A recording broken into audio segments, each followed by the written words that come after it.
à tous, c'est Audrey la Boulette, j'espère que vous allez bien. Alors comme vous pouvez le voir, je suis dans un nouveau décor, mais je vous rassure, je suis toujours en confinement chez mes beaux-parents. Aujourd'hui, j'ai décidé de vous montrer les bijoux que je portais le jour de mon mariage et également de vous donner des conseils et astuces pour les futurs mariés qui souhaiteraient acheter également des bijoux pour leur jour J. D'ailleurs, si vous êtes nouvelle ou nouveau sur cette chaîne, je l'ai créée pour donner des conseils et des astuces dans l'organisation de mariage. Je l'ai créée suite à l'organisation de mon propre mariage en juin 2019 pour garder un lien avec ce thème que j'aime particulièrement. Donc si le thème du mariage vous intéresse aussi, n'oubliez pas de vous abonner à ma chaîne pour ne pas rater mes prochaines vidéos. Premier conseil, quel bijou porte une mariée? Avant de vous lancer dans les recherches, pensez à quel bijou vous voulez porter le jour J. La majorité des mariés portent en général un collier et des boucles d'oreilles, sans compter bien sûr le bijou le plus important, l'alliance. Mais vous pouvez également vouloir porter d'autres bijoux comme un bracelet ou des bijoux à mettre dans votre chevelure ou dans votre coiffure. Pour mon mariage, par exemple, j'ai fait le choix de porter un collier, des boucles d'oreilles, un bracelet et bien sûr mon alliance et ma bague de fiançailles. Le seul bijou qu'il faut éviter de porter le jour de son mariage quand on est une mariée, c'est une montre. Ce n'est pas très joli en général sur les photos de mariés. Alors moi j'avoue que j'ai un peu triché sur cette règle le jour de mon mariage car je ne peux pas vivre sans montre à mon poignet. J'ai toujours besoin de savoir l'heure et encore plus le jour de mon mariage. Je l'ai donc tout de même portée en la cachant sous mon perfecto en cuir. Deuxième conseil, où trouver ces bijoux? Vous pouvez tout d'abord acheter tout simplement vos bijoux chez un bijoutier. Moi j'ai acheté mes boucles d'oreilles et mon bracelet chez Histoire d'Or. C'est une chaîne de bijouterie très connue et c'est d'où vient ma bague de fiançailles et où j'ai acheté également mon alliance. Les bijoux sont de bonne qualité et à un prix raisonnable. Vous pouvez également acheter vos bijoux sur internet. Mais attention, pour moi ce n'est pas le mode à privilégier car il y a souvent des arnaques sur internet. Et en plus, ce n'est pas pratique de se rendre compte des dimensions et de la qualité d'un bijou en regardant uniquement une photo. Alors moi j'ai acheté mon collier sur internet mais j'avais une grande crainte quand je l'ai reçu.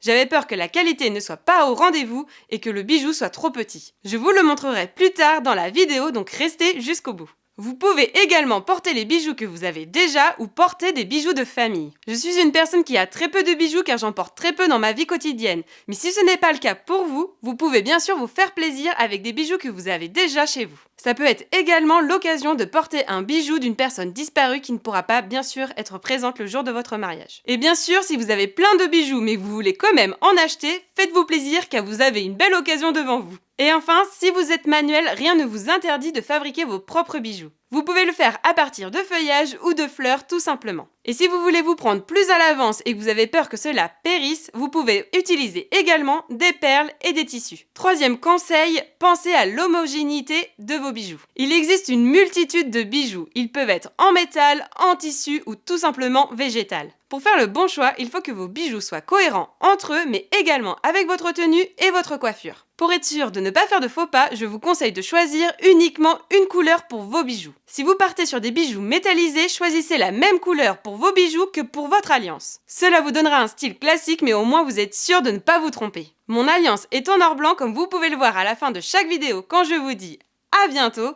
Donc j'ai décidé d'avoir la majorité de mes bijoux de la couleur argentée. Comme vous avez pu bien l'entendre, j'ai dit la majorité. Et oui, j'ai voulu faire une exception pour deux bijoux que j'ai mis de la couleur rose gold. Pour ne pas faire trop de contraste, j'ai choisi de porter les bijoux rose gold au niveau de mon visage, donc mes boucles d'oreilles et mon collier, et les autres bijoux argentés au niveau de mes mains, donc mes bagues et mon bracelet. Pensez également à adapter la forme de vos bijoux à votre tenue et à votre coiffure. Si vos cheveux sont relevés, je vous conseille de ne pas porter des boucles d'oreilles trop imposantes. Par contre, si vos cheveux sont lâchés comme moi le jour de mon mariage, n'hésitez pas à avoir des boucles d'oreilles pendantes pour que celles-ci se voient mieux et se fondent mieux dans votre chevelure. C'est pareil pour votre tenue. Si vous avez un décolleté assez prononcé, n'hésitez pas à avoir un bijou pour agrémenter votre décolleté. Par contre, si votre robe a un col haut, je ne vous conseille pas de porter un bijou. Cela risque de faire un peu trop. Quatrième conseil, attention à la praticité de vos bijoux. Ça, c'est un conseil que je vous donne suite à mon expérience lors de mon mariage. J'avais un bracelet en forme de feuille et je m'étais pas du tout rendu compte que celui-ci ne pouvait ne pas être pratique pour le jour de mon mariage. Je m'en suis rendu compte à mes dépens car je n'ai pas arrêté de m'accrocher ce bracelet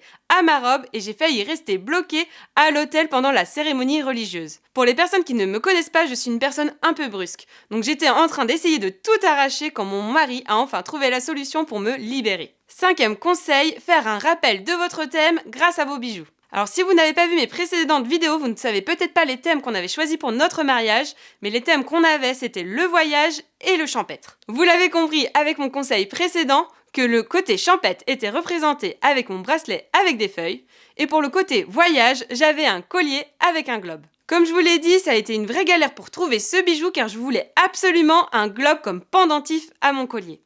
Donc j'en ai pas trouvé dans les bijoutiers traditionnels, donc il a fallu que je le trouve sur internet et je n'ai pas du tout été déçue. Donc si vous voulez le même collier, je vous mettrai le lien en description car franchement je vous le recommande les yeux fermés. Voilà pour aujourd'hui, j'espère que cette vidéo vous aura plu et vous inspirera pour trouver vos bijoux ou les fabriquer pour votre mariage. N'hésitez pas à me l'indiquer en cliquant sur le petit pouce en l'air. Ça fait toujours plaisir d'avoir une petite reconnaissance. D'ailleurs, dites-moi en commentaire si ça vous intéresse que je fasse une vidéo dédiée sur les alliances. Et si ce n'est pas déjà fait, n'oubliez pas de vous abonner à ma chaîne pour ne pas rater mes prochaines vidéos.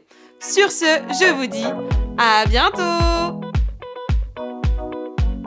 C'est une chaîne de bijouterie très connue et c'est où j'ai également acheté ma bague de fiançailles. Non, c'est pas moi qui l'ai acheté. Troisième conseil, pensez à l'homogénéité de vos bijoux. J'ai réussi à le dire, hein?